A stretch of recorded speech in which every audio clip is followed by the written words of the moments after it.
Arestado sa Lapu-Lapu City sa Cebu ang isang lalaking gumagamit ng mga bata sa paggawa ng malalaswang video. Ang mga biktima, pamangkin umano ng suspect, kabilang ang 1 buwang gulang na sanggol. Nakatutok si Fe Marie Dumabok ng GMA Regional TV. Walang kawala sa pinagsamang puwersa ng NBI at US Homeland Security ang 33 anyos na lalaking ito sa Lapu-Lapu City, Cebu.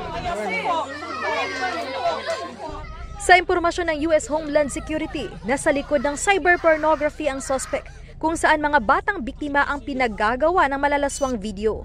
Pati nga raw kanyang mga pamangkin, inilalako niya sa mga dayuhang parokyano.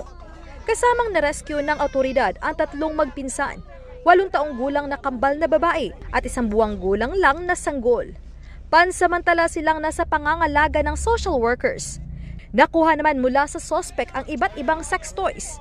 Gayon din ang 3 mobile phones na may lamang masiselang video ng mga bata. Mahigit 1 taon na umanong nag-ooperate ang suspect. Hindi naman isinasantabi ng otoridad na may alam ang mga magulang sa ginagawa ng suspect sa kanilang mga anak. Our children, they are not merchandise, whether online or offline. Let us protect our children. Second key point is that it takes a village to take care of our children. So the community must get involved to stop this kind of criminality, this type of savagery. Mariing itinanggi ng suspect ang aligasyon laban sa kanya. Para sa GMA Regional TV at GMA Integrated News, Fe Marie Dumabok, nakatutok 24 oras. Matapos sampahan ng reklamong impeachment kahapon, isa pang impeachment complaint ang nakatakda umanong ihain laban kay Vice President Sara Duterte bukas ayon sa Makabayan Block. Aligasyon ng korupsyon at maling paggamit ng confidential funds din ang basehan umano nito. Sa unang reklamo naman, 24 na articles of impeachment ang binigyang diin ng mga complainant. Nakatutok si Jonathan Andal. Sa inihaing impeachment complaint laban kay Vice President Sara Duterte, 24 na articles of impeachment ang nakapaloob sa 4 na grounds for impeachment sa ilalim ng culpable violation of the Constitution and or graft and corruption. Nakasaadang hindi raw maipaliwanag na paggastos ng bise ng 125 million pesos na confidential at intel funds noong 2022, pati na ang 650 million pesos na confidential at intel funds ng OVP at Education Department noon namang 2023 at ang pagwaldas niya di umano ng 2,735 million pesos na confidential at intel funds sa kanyang 3 termino bilang Davao Mayor. Sa ikalawang grounds for impeachment, ang bribery and or culpable violation of the Constitution, nakapaloob ang aligasyon ng mga nagrereklamo na meron umanong ill-gotten wealth ang bise at sangkot din daw sa money laundering ng higit 111 million pesos na idineposito sa kanyang personal accounts. Inakusahan din ng mga complainant ang bisi at kanyang pamilya na umano'y nanuhol at tumatanggap ng 100 milyong piso mula umano sa mga kilalang personalidad sa iligal na droga. Ikatlong ground for impeachment, ang betrayal of public trust. Isinama dito ang pag-abandona raw ng bisi sa taong bayan sa kasagsagan ng Super Typhoon Karina at lumipad sa Germany. Pati na ang hindi raw pagkondena ng bise sa anilay foreign aggressor na nambubuli sa mga sundalo at mangingisdang Pinoy sa West Philippine Sea. Ang huli at ika-4 na grounds nila for impeachment, ang other high crimes o mabigat na krimen. Kasama rito ang direkta umanong pagkakasangkot ng bise sa extrajudicial killings ng DDS o Davao Death Squad sa Davao City noon siya pa ang mayor doon.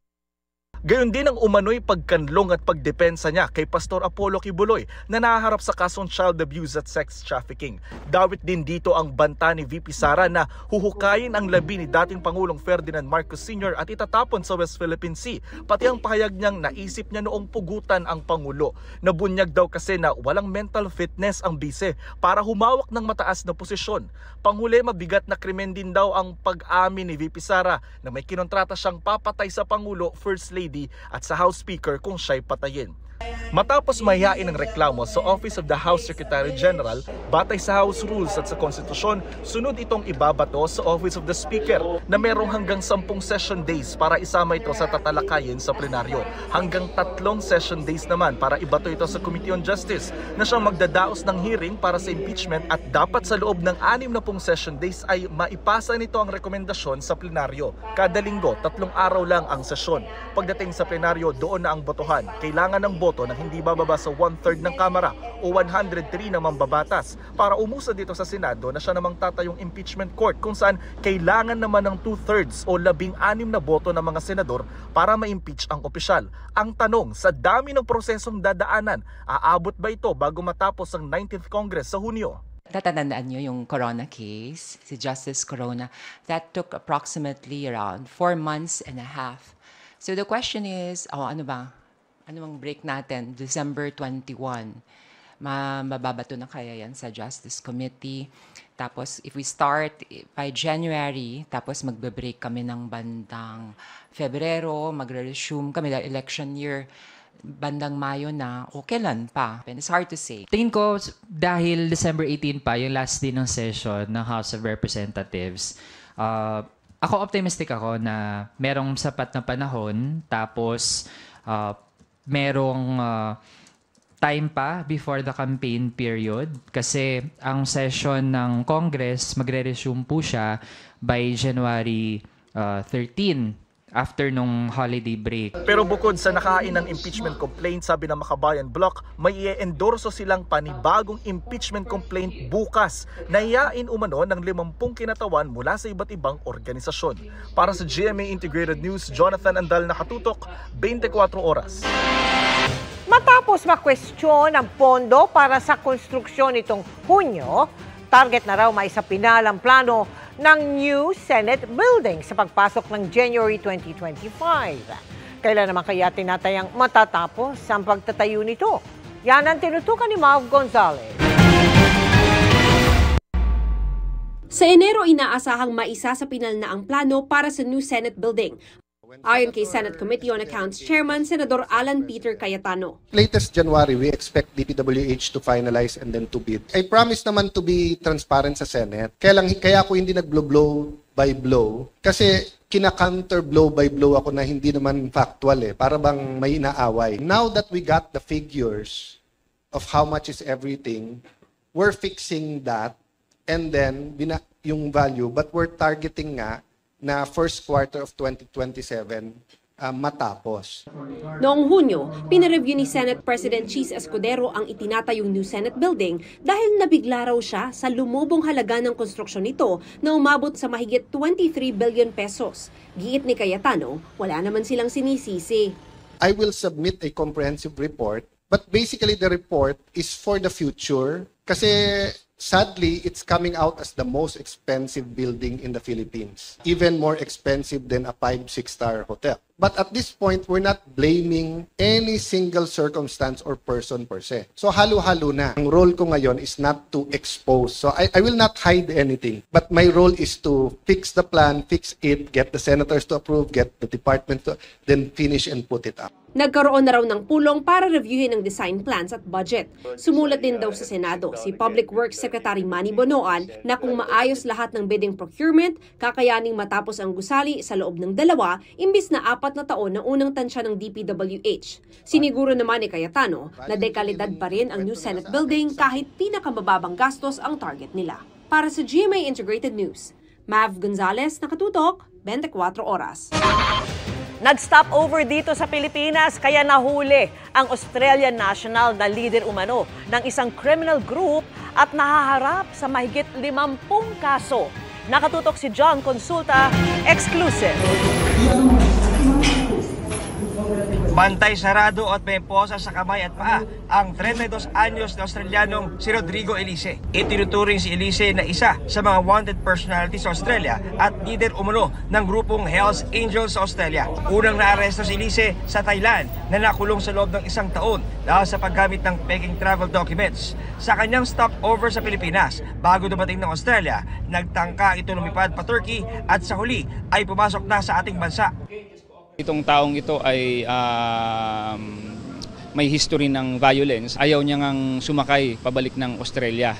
So kinailangan natin gamitan siya nung chain at handcuff upang siya ay maisakay pabalik ng Australia. Pinipigilan natin na pag nag-cause siya ng commotion before the flight, maaaring hindi siya payagan ng piloto. Ayon sa BI Fugitive Search Unit, may Interpol Red Notice ang Australiano at nahaharap sa 55 kaso na may kinalaman sa droga at illegal firearms. Ang mga kaso niyang kinakaharap ay drugs at gun smuggling.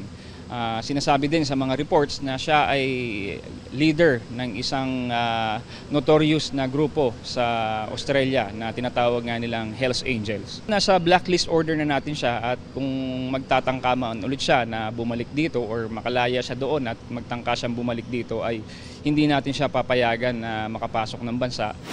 Agad nang na-deport sa Australia ang suspect.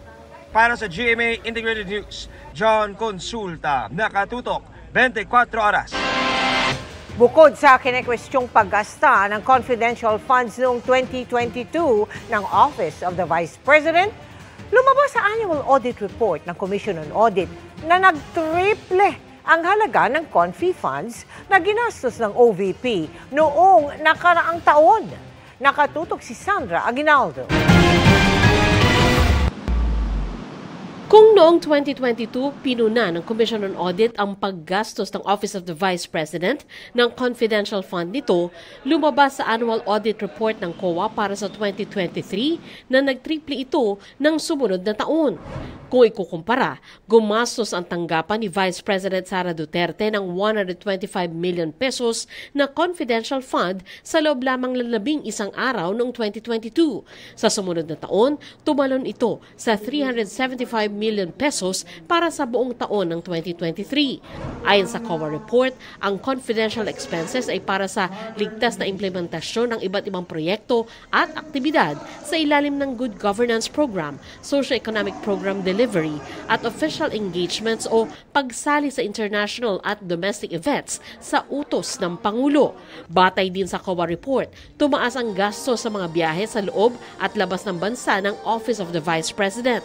Noong 2022, nasa 20.11 million pesos ang nagastos, halagang pinaghatian ni na dating Vice President Leni Robredo at ngayon Vice na si Sara Duterte.